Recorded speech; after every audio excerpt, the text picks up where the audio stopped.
Ok, sej vem, da ste že naveličani mojih beriš videov, ampak tako pač je. Na tem kanalu bomo pač razkrili zadeve takšne, kot pač so. Nobenega bullshita, nobenega to the moon, samo zato, ker to ljudje radi slišijo. Samo dejstva, ki jih vidimo na grafih. Sam se tudi ne oziram na novice. Zakaj? Zato, ker se papir pusti pisati. In skozi vsa ta leta v kriptu sem skozi izkušnje spoznal, da je tehnična analiza dosti bolj zanesljiva od novic. Bom o tem naredil tudi poseben video, kako sem prišel do tega spoznanja. Lep pozdrav, z vami sem Explicit in danes bomo spoznali, kaj je križ smrti, ki grozi Bitcoinu na jutrišnji dan in ali Bitcoinu res grozi medvedji trg. Pa potopimo se kar v grafe.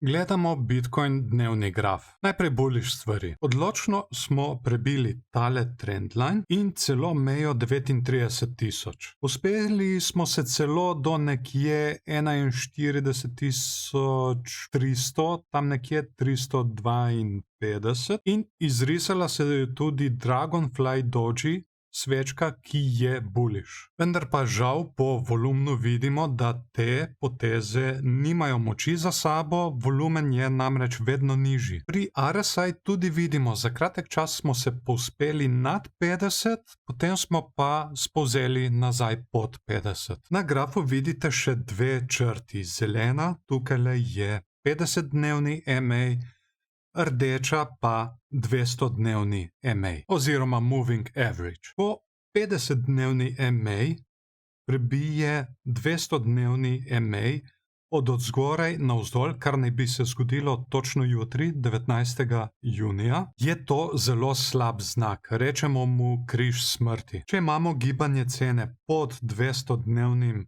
MA, kar trenutno imamo, kot vidimo tukaj, in če se nam naredi križ smrti, kar naj bi se jutri, 19. junija, to nažalost signalizira tehnični medvedji trg.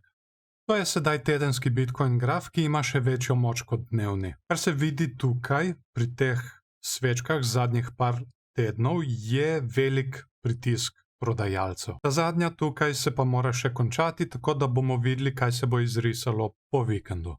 Tale graf sem vam pokazal že v prejšnjem videu, to je dnevni graf dolgih pozicij nakupljenih z vzvodi na menjalnici Bitfinex. Naravnost strašljivo je, da smo zdaj na najvišji točki od kadarkoli, višje še nikoli nismo bili. Formirali smo tudi naraščajoči klin, ki smo ga že prebili navzdol, kar je bearish signal. Tukaj spodaj pa vidimo tudi bearish RSI divergence. Kolikor vemo iz prejšnjega videa, so to ljudje, ki so šli v dolge pozicije med prejšnjim padcem in velika verjetnost je, da zdaj lahko pride do iztiska teh pozicij. Tale graf pa je še bolj zanimiv, to je graf kratkih pozicij nakupljenih z vzvodi na menjalnici Bitfinex. Tukaj vidimo zelo zanimivo dogajanje, saj so se šorci kar naenkrat povišali. To dogajanje sem zelo natančno zdaj spremljal in dosti ljudi je reklo, da bo prišlo do iztiska, ko bo Bitcoin dosegel ceno od 40.000 tam nekje do 42.000. Ampak mi smo že dosegli ceno prek 41.000 in šorci ostajajo, oziroma so se še povišali. Nekaj podobnega se je že zgodilo nedolgo nazaj, kot vidimo tukaj tik pred 19. majem. Vsi se pa dobro spomnimo, kaj je sledilo 19. maja. Tale graf smo tudi že videli v prejšnjem videu, to je graf števila denarnic, ki imajo na svojem naslovu vsaj 1000 bitcoinov. V prejšnjem videu sem opozoril na strašljivo korelacijo, to vidimo tukaj. Bom kar malček približal. To se je dogajalo kar nekaj časa, od tam nekje 24. februarja, recimo tam nekje, je pa kar naenkrat ni več, kar pomeni, da je pameten denar prodajal. Graf je končno posodobljen in tukaj vidimo, da je zazeval kar velik prepad. Torej, ta denar se v tem času ni prav nič vrnil nazaj v Bitcoin. Pokazal vam bom še eno zanimivost, če še malček približam tukajle. Novica o El Salvadorju je prišla ven 9. junija. In kot vidimo, tukaj se je število denarnic komaj da premaknilo oziroma se je še znižalo. To sem hotel izpostaviti lik toliko, da vidite, kolikšen pomen daje pameten denar novicam, ki pridejo ven.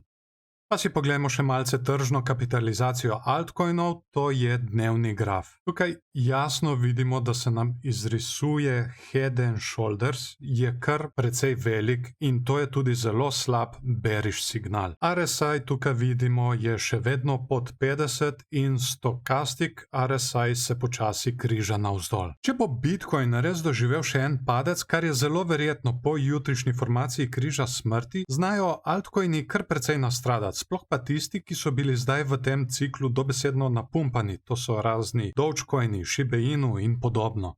In zdaj še ta glavno vprašanje, ali prihaja kriptozima? Rekel bom takole, iz tehničnega vidika bomo sedaj od jutrišnjega dneva naprej v medvedjem trgu. Še vedno se lahko zgodi, da bo ta križ smrti fake out, kar pa tudi sicer ne bi bilo čudno, saj se Bitcoin v tem ciklu kar malček čudno obnaša, in tudi piše nova pravila, po mojem zaradi novih večjih playerjev. Dejstvo je, da je ta trg še zelo majhen in da ga je zelo lahko zmanipulirati. Kar mi lahko naredimo je, da preko tehnične analize vsaj približno predvidimo njihove korake. Nekaj pa je zagotovo pri meni. Ta trg ne bo videl niti centa mojega denarja, dokler se ne razreši ta zadeva s shortsi in longsi. Je pa še eno dejstvo tukaj. Imamo inflacijo, centralne banke printajo neomejene količine denarja iz čistega zraka, tako da tudi če bo kriptozima, po mojem mnenju ne bo dolga. Kaj pa vi menite? Bomo imeli short ali long squeeze? Se strinjate s to analizo ali ne? Sem morda kaj spregledal? Napišite mi vse spodaj v komentarje. Se že veselim debate. Všečkajte video, če vam je bil všeč, ali pa mu dajte nevšeček, če vam ni bil. Delite ga s prijatelji, če mislite, da so te informacije uporabne tudi za njih. Zelo sem vesel, ko vidim toliko odzivov na moje videe in jih bom z največjim veseljem pripravljal tudi naprej. Res, super ste, hvala vam. Da pa ne boste več zamudili nobenega od mojih prihodnjih videov, vas vabim, da se vpišete na moj kanal in nastavite obveščanje. Lepo se imejte, lep vikend vam želim in se vidimo v naslednjem videu.